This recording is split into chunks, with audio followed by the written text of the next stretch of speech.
The living room floorboards creaked beneath my weight as my parents' ultimatum hung in the air. My mother's eyes, cold, calculating, fixed on me while my father's hand rested protectively on my sister's shoulder. The family portrait above the fireplace seemed to mock me now, its smiling faces at odds with the transaction unfolding beneath it. "From now on, you'll hand over your bonuses to your sister," my mother announced, her voice as sharp as the kitchen knife on the counter behind her. "Karen needs support, and you have more than enough." I felt something crack inside my chest, not my heart breaking, but the illusion of family shattering. The urgent text messages that had pulled me from my biggest client presentation flashed through my mind. 4 calls in 2 minutes. Emergency. Come home now. There was no emergency. Just this ambush. My name is Nina, I'm 32 and a senior financial analyst. This is the story of how I reclaimed my worth after my family tried to auction it off. My fingers still clutched my car keys, the metal biting into my palm as I struggled to process what was happening.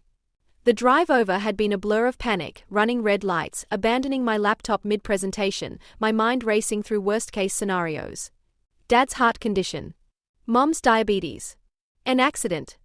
Instead, I found them casually seated in the living room, the TV muted but still flickering in the background, waiting to inform me that my success had become their currency. "You called me out of work for this." The words felt hollow in my throat. My father leaned forward, his expression hardening. "You've done well for yourself, Nina. It's time to give back to the family."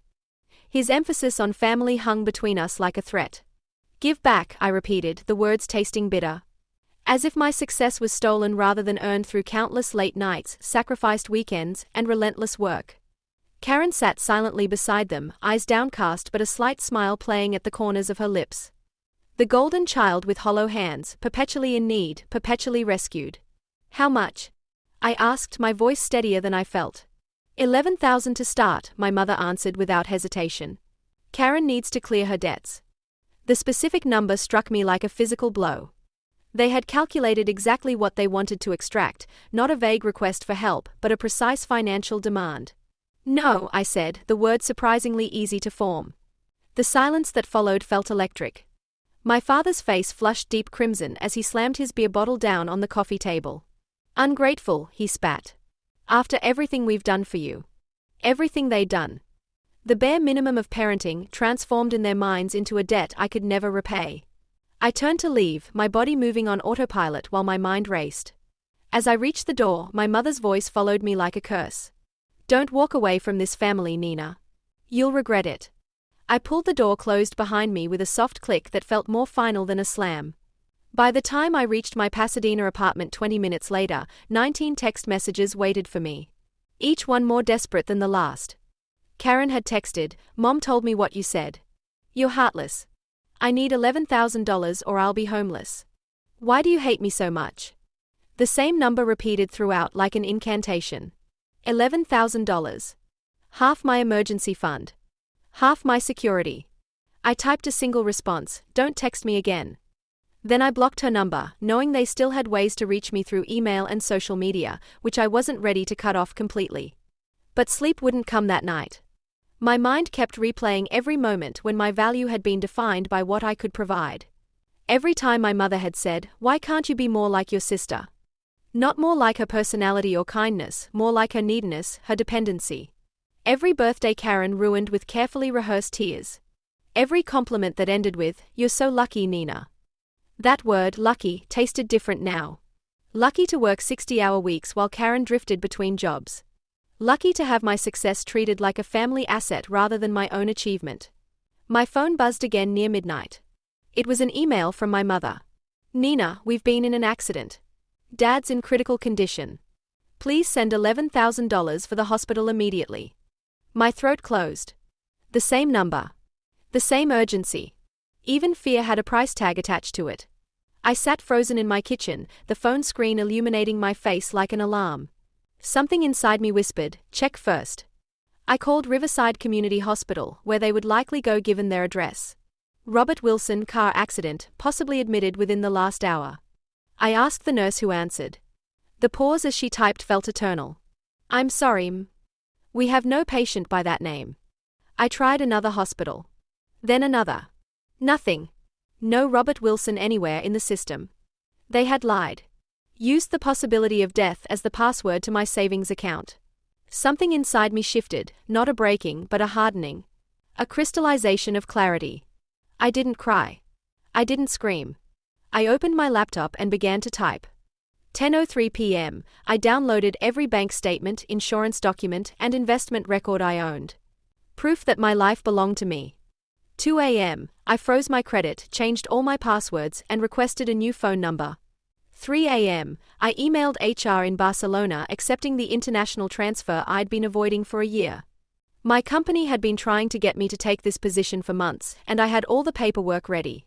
4:15 a.m., I contacted a real estate agent to list my condo and scheduled a meeting to sell my car. By sunrise, my hands had stopped shaking. No tears, just focused precision. I packed 2 suitcases, a carry-on, and a folder I labeled Freedom. At 8 a.m., I stood at the bank when its doors opened. I transferred every dollar into a new account under new security protocols. No joint access, no traceable links. By 9:27 a.m., I was driving to Lax with my windows down, breathing in the California air one last time. No music, just the sound of wind whipping through the car, loud enough to drown out the guilt they'd programmed into me. I remembered the first time Barcelona had been offered. Mom had said, "Don't go too far.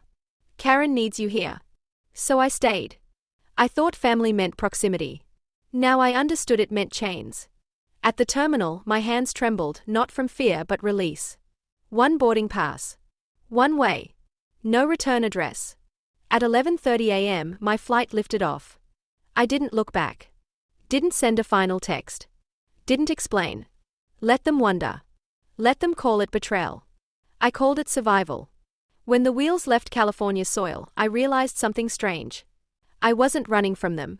I was returning to myself. The seatbelt sign blinked off. I opened the window shade. The sky looked like forgiveness. Barcelona smelled like sea salt and espresso. The city hummed in a language my pain couldn't understand. For weeks, I spoke only in smiles and nods, letting the foreign sounds wash over me like waves. Work came quickly. My new office overlooked the Mediterranean. No one called me selfish. No one asked for my paycheck. Then one morning, 3 months after my arrival, it happened. 92 missed calls, 67 texts, 4 emails. They had found my new email address through my LinkedIn profile, which I'd updated with my new position but kept private.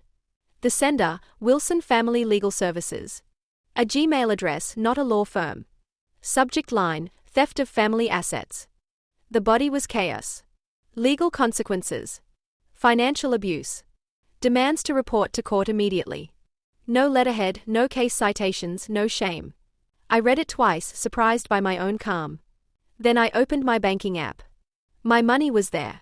All of it. Relief slid through me like sunlight through blinds. They hadn't found a way to access anything. They just wanted to scare me back.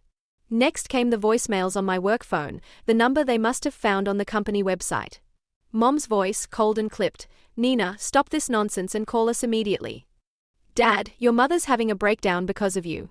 6 from Karen, swinging between sobs and threats, each ending with the same demand, $11,000. I deleted them all. Every single one. Then I laughed out loud, alone in my tiny kitchen. Tiles cool beneath my bare feet. Sea wind pushing the balcony curtains. That laughter felt dangerous. It sounded like a lock finally clicking open. I made coffee and stepped outside. Barcelona glittered like a promise. Boats winked in the harbor. Gulls scribbled across the sky. They could forge fear, guilt, emergencies, but they couldn't fake control anymore. Not here. Not now. Days passed. The messages slowed. Silence returned, and it belonged to me. But freedom has an echo. It asks hard questions. Why did I ever believe they loved me? Because I was trained to earn affection. To confuse obedience with care. Silence with peace. Money with love. On the metro home, I watched strangers' bodies swaying with the train's motion. Lives separate but parallel. No claims. Nobody asking for my account balance. I exhaled like leaving a church. I walked the harbor path at sunset. Fishermen mended nets. Children chased foam along the stones. This, I thought, is what family should sound like.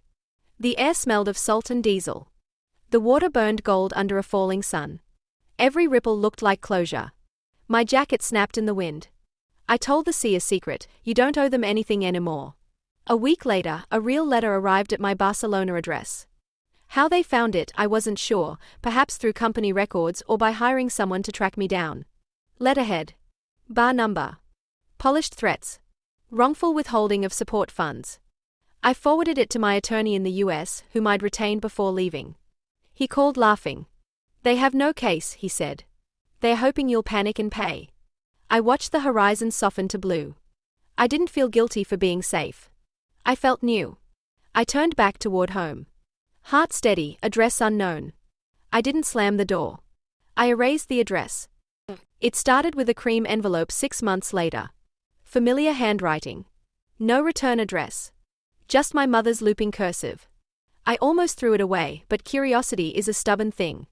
I opened it with steady hands. 8 pages, front and back. A masterpiece of guilt.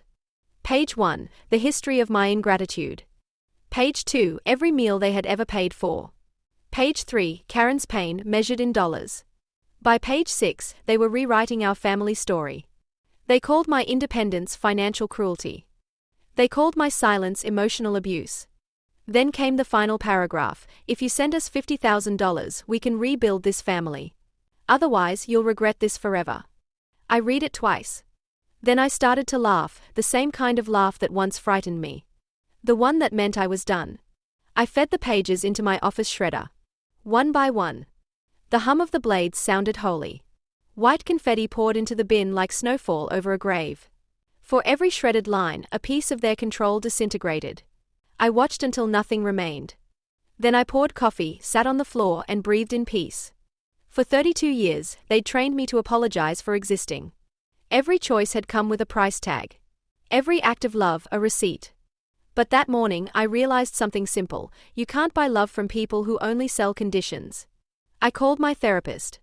I just shredded a letter, I said. She wanted $50,000 to fix our relationship. My voice didn't shake. What do you feel right now? She asked. Nothing, I said. Or maybe relief. That's not nothing, she told me. That's freedom. That word lingered long after the call ended. Freedom. Not the escape kind. The earned kind. I walked to the beach that evening. Tourists laughed in the surf. A couple argued about ice cream flavors. Real problems. Normal problems. I dug my toes into the sand. The sea was cold. Honest. It didn't ask me for anything. Behind me, the city glowed alive. Not a single light belonged to my past. I whispered to the waves. This is what survival sounds like. And maybe for the first time, I didn't feel like someone's daughter. I felt like myself. The tide rolled higher, washing my footprints into nothing. Every mark they left gone, like I'd never walked that path at all. I smiled at the water and thought of the girl who used to beg to be loved. She was gone too, finally resting. The wind caught my hair and the city lights flickered like forgiveness. They called it betrayal. I called it beginning. 5 years later, I woke to the sound of rain on glass. Barcelona rain, soft, insistent, cleansing. Lucas was making coffee in the kitchen. Our daughter, Olivia, was stacking wooden blocks on the floor. The sound of her laughter filled the apartment like sunlight. Sometimes I still think about the woman I used to be. The one who mistook obedience for love. The one who believed silence kept families whole. She doesn't live here anymore. Here, mornings smell like espresso and cinnamon. Bills get paid because I earned them. Nobody demands explanations or access codes. When Olivia tugs at my sleeve and asks for a story, I tell her about courage, about choosing yourself before the world tells you not to. I don't mention my parents. She doesn't need to inherit my ghosts. Last week, a letter came from California. No return address, just handwriting I'll never forget. I didn't open it. I didn't need to. I dropped it into the recycling bin, right between grocery ads and pizza flyers. Some goodbyes don't need punctuation.